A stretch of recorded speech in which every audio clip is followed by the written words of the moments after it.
Sometimes when you're living through history, you're too close to the action to appreciate just how important it is.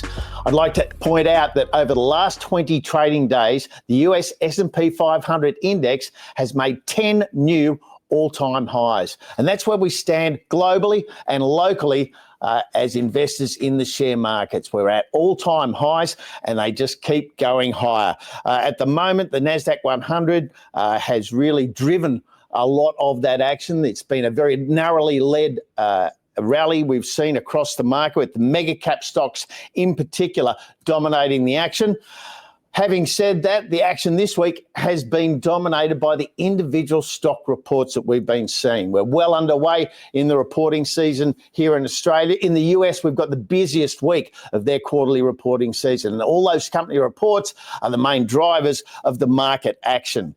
Alphabet's a great example of that. Having reported earlier this week, it appears investors are pleased with the quarterly report. And while it certainly didn't shoot the lights out, the fact that the threats from artificial intelligence to their core business did not show up in the quarterly result has been taken as a real positive. And Alphabet gaining last night in trading on the back of growing confidence that AI might not be the threat to Alphabet's business that was once thought.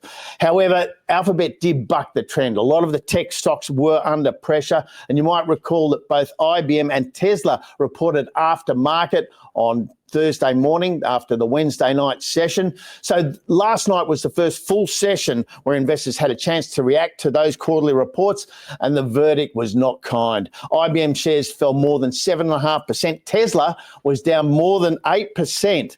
As the market reassessed their businesses in light of what's been seen. And as you can see from this chart of Tesla, the reaction was severe once all the investors were at the counter. We saw the market gap lower, and that on the right-hand side of the chart, you can see that small red candle and the way that it is much lower than the previous uptrend.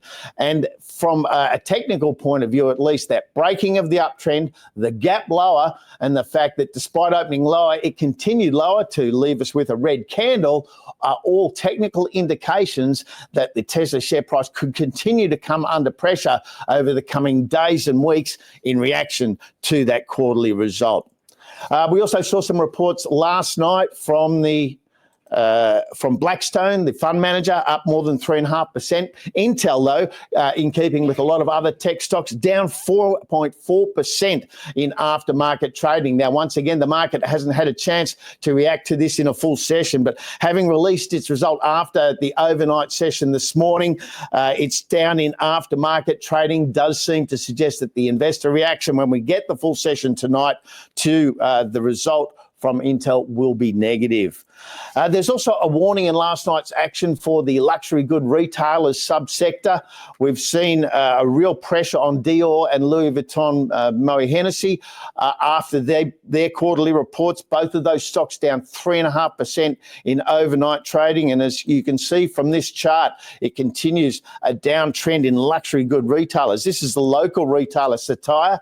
Satire has been under pressure as its whole business model has been called into question. And after a peak at $5, it's now closer to 25 cents. That pressure we saw on the global retailers, Dior and Louis Vuitton, last night suggests that we could see further pressure on Satire and further questions about its business model.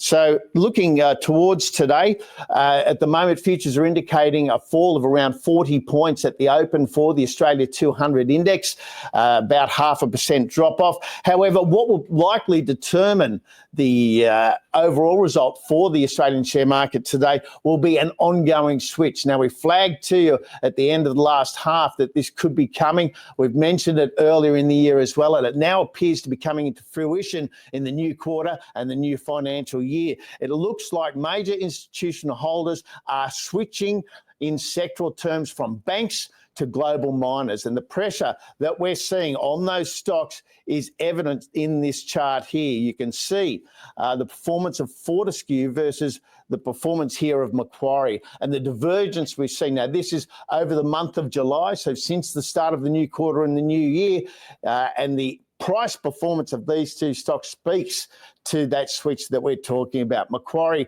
under pressure, and while it has been a fairly modest pressure to start with, that has clearly increased in the last few days, as has the buying pressure in the global miners. And whether you're looking at Fortescue or BHP or Rio, you'll see a very similar chart. And same if you're looking at Macquarie, CBA or Westpac, you're seeing similar pressure there. So that does speak to a massive rotation, major players changing their portfolios, and it could have an important impact for individual investors as well.